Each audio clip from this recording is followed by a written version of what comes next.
Hello, I no longer look for negative stories on YouTube about electric cars and Tesla. There are so many, but this one came up on my feed and I found it so obnoxious I had to comment on it. Hello folks, my name is Nigel. Hope you can like and subscribe and please leave any comments down below.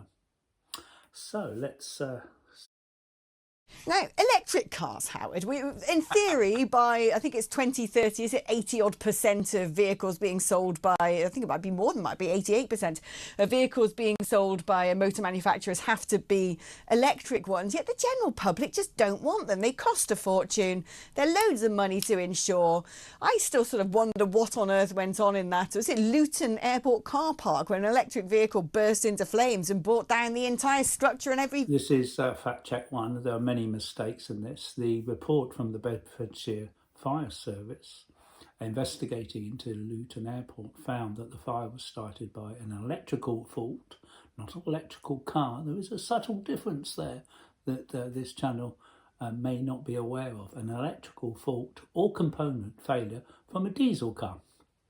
It was not a hybrid or an electrical vehicle that started the fire, but this person here seems to think that it was an electrical vehicle. Now at the time this was the rumours, and just keep that rumour going and keep the lie going.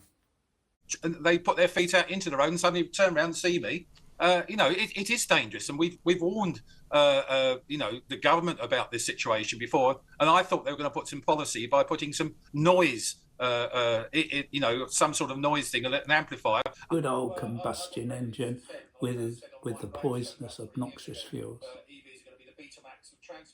The Betamax of transport, CDs, all these analogies. What we're seeing now is a classic example of the fact. I mean, I actually drive a hybrid, so when I'm driving at lower speeds, about 25, 30 mile an hour, that sort of thing, my car becomes an electric vehicle, and it goes very quiet. And I've seen firsthand people not hearing me coming along the road. They put their feet out into the road and suddenly turn around and see me. This is the argument about the electric cars are very quiet and they're a danger to pedestrians. Well, they are quieter than many diesel or petrol cars, but they're not silent. The motor makes a noise, which is less than a gas engine, and the car travelling through the air makes quite a lot of noise. So do the tyres. So it's definitely not silent. On the dashboard of the Tesla, you can see pedestrians and other motorists, and that's very much a very good safety feature. Some manufacturers are putting noise in the car. I'm not so sure it is necessary. My granddaughter told me that electric cars are dangerous because they don't make any noise, and I advised her to look where she's going before she steps onto a road. That would be good advice, I think. It is dangerous, and we've warned the government about this situation before, and I thought they were going to put some policy by putting some noise, some sort of noise thing, an amplifier under the bottom.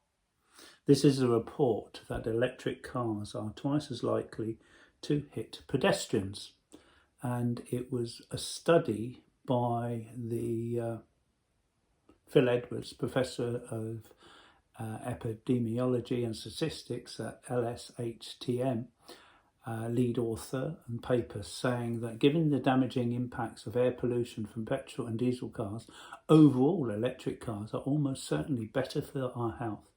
But our research shows that more needs to be done to reduce the risks they pose to pedestrians. It found that you're more likely to be hit by an electric vehicle if you're a pedestrian.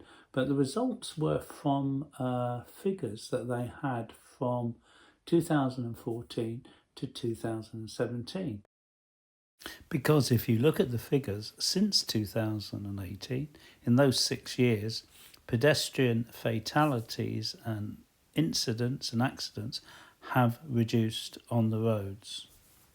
They weigh a fair amount, don't they, these electric vehicles? Is it about twice the weight? Yeah. Well, it's about 30% more. 30% more.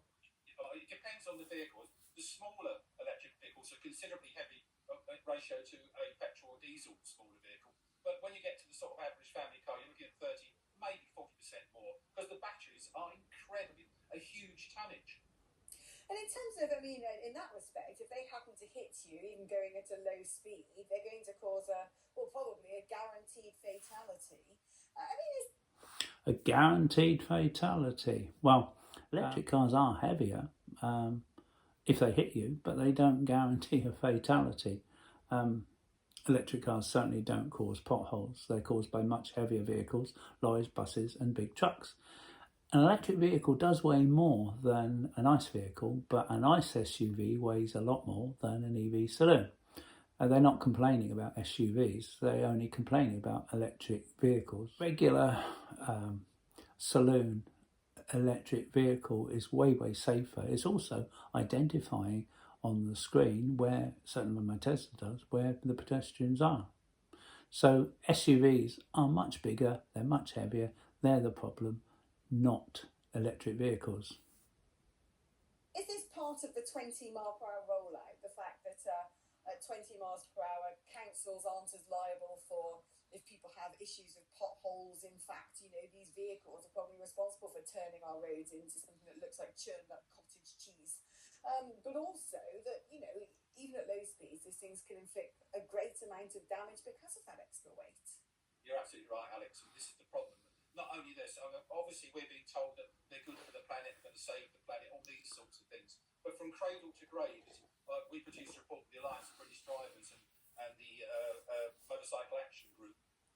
Fairfield UK, we put out this report, it's now with their MPs, that shows that from cradle to grave, there is more emissions produced from electric vehicles than there are from production of petrol and diesel vehicles. This is not true. Although an EV takes more energy to produce, but after 12,000 miles, it's much less.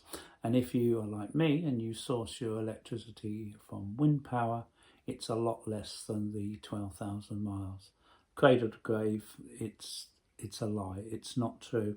And the batteries are recycled. Yes, on the road, they are cleaner. There's no exhaust emissions. But from actually producing, and bear in mind the slave labour and all the things that go around producing lithium and the various other minerals that actually make. I think the slave labour he's referring to, Australia is the biggest country for lithium, China, US, and it's sourced from developed countries and some not so developed countries. He's probably referring to cobalt, which my Tesla doesn't have many, and the LFP battery developed in China also doesn't have. But it's in all mobile phones, including the presenters on this, their mobile phones. And disposal of the battery, well, all batteries are recycled, and it's cheaper to recycle a battery than it is to mine a battery. Batteries, and all the way to the disposal of the battery, we're looking at 70% more emissions. Go figure. Yeah, I mean, minerals. 70% more emissions, go figure. That's just not true. That is not true. So essentially, in sort of this huge drive to net zero where we want to get rid of the combustion engine, it seems, within about a decade or so, you're writing a blank cheque to China to dominate a market. Oh, very much so, and China's doing that. You know, they're producing the cheapest, and you know, for EVs, they're pretty good. Yes, the Chinese have done more for battery development than any other country, and also producing EVs. Last year, in the UK, a battery manufacturer folded as nobody was interested, and certainly not the government, of funding it. In the UK, we'd rather spend money developing new oil reserves, and I wondered how long it would be until someone said, oh, the Chinese are dominating the market. Yes, they are dominating the market because they have invested in it. It's no different to Japanese cars that flooded the European and British markets 70s, 80s and 90s, and after a while we got used to it. The UK motorcycle market at the start of the 60s was 99% British, and by the end of the 60s it was only a few percent with the Japanese lightweight motorcycles. So I did wonder how long it would be before someone said, oh, the Chinese are dominating it. And yes, because they've invested in it. They've decided investment in EVs, batteries, etc., is better than investing in oil. Howard, what do people feel about buying electric vehicles? I mean, the last thing I read, people weren't particularly keen on doing so. They'd rather Just ask a Tesla driver what he thinks about his electric vehicle, and you'll find 90% will buy them again. Anxiety situation, why, how long you've got to wait, you've got to plan. If you're going on a long journey, forget electric vehicles. You know you're going to lose 2 to 3 hours of that That's journey. not true. You get a coffee, something to eat, stretch your legs. Not true. Those sorts of things. I mean, I think the electric vehicles. They should be asking Tesla drivers, electric vehicle drivers, not someone who hates them. Emissions in petrol and diesel vehicles, particularly HEV vehicles, have halved. And that hasn't been, there's no headline to tell you that. If we carried on, There's no headlines because the emissions have reduced because of electric vehicles. Pretty au fait with this. Is the 12th cleanest city. Because of electric vehicles is why London is getting so cleaner. Why do we need to do more things? You know, ULEZ, you name it, 20 mile an hour. You know, LTX. We can But go this on channel forever. doesn't invite electric car drivers to it. It's just got anti-EV drivers. We have to make our own rules and follow our own rules. And there's too much We have to make our own rules. We're not in a global economy. Sitting there with a petrol car and they hear of all these net zero targets and they're sort of wondering whether or not they should move to an electric vehicle. What would you be telling them? Yes, buy an electric vehicle. It would be the best thing you ever do. Majority of people on this channel with electric vehicles would never go back to The ice. problem we have at the moment is the pressure of manufacturers from government with these draconian targets. Draconian targets. That's the sort of thing. We've got to have some common sense. Common sense. Clean energy, cheaper energy. Results of a survey. We've got about 37,000 responses of drivers, and I can tell you now, only 3%. Only 3% would buy an EV. 95% who have an EV would buy another one. But someone who is a big winner when it comes to car buying public, no doubt, is Howard Potts, founder of Fuel. Yes, so if you talk to people who've got an EV, the vast majority would buy another one, certainly Tesla. And I only speak about Tesla because that's all I know, because I have one. But this channel decided not to invite anyone who has an EV because they're anti-EVs, and that's their stance. Anyway, thank you very much for watching. Hope you can subscribe and like, and maybe leave a comment below if you like. And hope you drive safely, and I'll see you next time. Bye for now.